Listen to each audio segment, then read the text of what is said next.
విన్నానండి, విన్నాను. ఓకే, మిగతా ప్యానలిస్టులు అందరూ వింటే నేను ప్లే చేయను, వినకపోతే ప్లే చేస్తాను ఎవరికన్నా వింటారో అనుకుంటే. ఓకే, మీరు కంటిన్యూ చేయండి.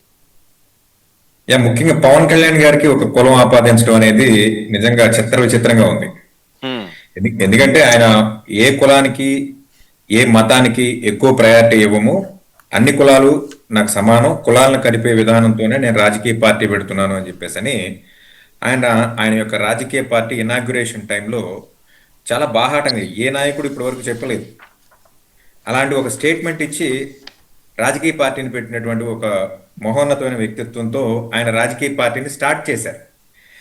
కానీ కాలక్రమేణా ఆయన తీసుకున్నటువంటి రాజకీయమైనటువంటి స్టెప్స్కి కానివ్వండి, ఆయనకి ఎదురైనటువంటి అపజయాలకి కానివ్వండి, వీటన్నిటికీ కాస్త ఇబ్బంది పడుతూ ఆయన తన చుట్టూ ఉన్నటువంటి ఇతర సామాజిక వర్గాల వారికి కొంత ప్రయారిటీ తగ్గింది. వాళ్ళు బయటకు వెళ్ళిపోయారు కూడా. వెళ్ళిపోయిన తర్వాత ఆయన కాపులను ఉద్దేశించి మీరు కూడా కులభావన పెంచుకోవాలి, నన్ను సపోర్ట్ చేయాలి, కాపులు పెద్దన్న పాత్ర పోషిస్తే ఈ రాష్ట్రంలో ఉన్నటువంటి అన్ని వర్గాలకు కూడా కొంత ముందడుగు పడే అవకాశం ఉంది నా ద్వారా అని చెప్పేసి అని ఆయన కాపుల్ని అభ్యర్థించడం జరిగింది. దాన్ని ఆసరాగా తీసుకుని కాపు సంక్షేమ సేన రాష్ట్ర వ్యాప్తంగా అనేక కమిటీలు, అనేక నియోజకవర్గాలుగా ఉన్నటువంటి కమిటీలు, హరిరామ జోగయ్య గారి ఆధ్వర్యంలో కాపు సంక్షేమ సేన బాహాటంగా బయటకు వచ్చి పవన్ కళ్యాణ్ గారిని సపోర్ట్ చేయడం, అలాగే జనసేన పార్టీని సపోర్ట్ చేయడం కూడా బాహాటంగా చేసింది. వీటన్నిటిని ఉపయోగించుకుని ఆయన అధికారంలోకి వచ్చారు. అధికారంలోకి వచ్చి 2 సంవత్సరాలు అయింది. ఈ వచ్చిన తర్వాత ఎవరైతే కాపులకి ఇస్తానన్నటువంటి కాపు కార్పొరేషన్ ద్వారా ఇస్తానన్నటువంటి నిధులు కానివ్వండి, విదేశీ విద్యా విధానాలకు సంబంధించినటువంటి ఫండ్స్ కానివ్వండి, అలాగే కాపులపై జరుగుతున్నటువంటి దాడుల విషయంలో కానివ్వండి, పవన్ కళ్యాణ్ గారు నేరుగా స్పందించకపోవడం కొంత కాపుల్లో నైరస్యం ఆవహించిందనే మాట వాస్తవం. తదనుగుణంగా ఇప్పుడు ఇతర పార్టీల్లో ఉన్నటువంటి కాపుల మీద జరుగుతున్నటువంటి దాడులు కానివ్వండి, లేకపోతే తన సొంత పార్టీలో జరిగినటువంటి కాపుల మీద దాడులు కానివ్వండి, పవన్ కళ్యాణ్ గారు ప్రత్యక్షంగా స్పందించకపోవడం అనేది ఈరోజు కాపులు కాస్త ఇబ్బంది పడుతున్నటువంటి వ్యవహారం. సోషల్ మీడియాలో కూడా అనేక మంది యువ కాపు నాయకులు కూడా ఈరోజు బాహాటంగా విమర్శిస్తున్నారు. పవన్ కళ్యాణ్ గారు కాస్త 2 సంవత్సరాలు టైం అయిపోయింది, ఇంకా 3 సంవత్సరాలు మాత్రమే ఉంది, యాజ్ ప్రామిస్డ్ బై యూ మన రిజర్వేషన్స్ గురించి ఒక్క స్టెప్ కూడా ముందుకెళ్ళలేదు, అలాగే కాపు కార్పొరేషన్ నిధులు ఏమైనాయో ఇవాళ వరకు కూడా చెప్పేటువంటి పరిస్థితి కాదు అని చెప్పేసి అని కార్పొరేషన్కి సంబంధించినటువంటి విషయాల మీద కాస్త అవగాహన ఆయన పెంచుకోవాల్సిందిగా, అలాగే రెండో విషయం ఏంటంటే ఏవైతే ప్రత్యక్షంగా కానీ పరోక్షంగా కానీ జరుగుతున్నటువంటి దాడుల మీద కూడా ఆయన స్పందించాలి, నేరుగా స్పందించాలి.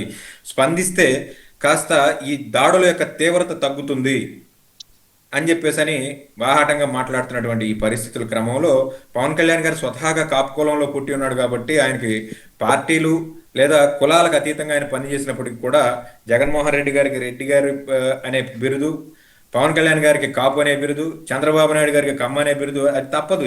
ఆ కులం నుంచి బై బర్త్ వాళ్ళు చూస్ చేసుకున్నటువంటి అవకాశం లేదు కాబట్టి ఆ కులాన్ని తప్పించుకునే పరిస్థితి అయితే ఉండదు. సో పవన్ కళ్యాణ్ గారు కూడా ఖచ్చితంగా కాపు కార్డును మొయ్యాల్సిందే.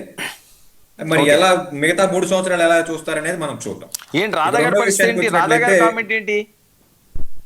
సార్, వంగవీటి రాధాకృష్ణ గారికి ఎలక్షన్ అయిన దగ్గర నుంచి కూడా ఏదో ఒక పదవి ఇస్తారు. ఎందుకంటే సాక్షాత్తు ఇది రాష్ట్రంలో ఉన్నటువంటి అత్యంత రాజకీయ అనుభవం ఉన్నటువంటి ముఖ్యమంత్రి గారు అయినటువంటి చంద్రబాబు నాయుడు గారు బాహాటంగా ముఖ్యమంత్రి అవ్వకముందు రాధా గారి సేవల్ని రాష్ట్రం మొత్తం ఉపయోగించుకుంటాం, పార్టీ ఉపయోగించుకుంటుంది, ప్రజలకు అనుగుణంగా పనిచేసే విధంగా రాధా గారిని గుర్తిస్తామని చెప్పేసి అని అన్నారు.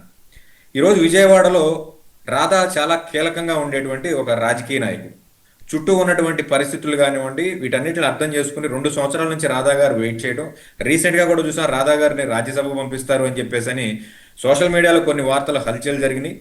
ఆయన రీసెంట్గా తెలుగుదేశం పార్టీ ఆఫీస్కి వెళ్ళటం, అక్కడ నుంచి నేరుగా నడుచుకుంటూ బయటికి రావటం, కొంత అసహనంతో గురైనటువంటి ఒక వాతావరణం కనిపించిందని చెప్పటం, అది సోషల్ మీడియాలో కూడా పోస్టింగ్స్ అవన్నీ కూడా జరగటం చూసాం.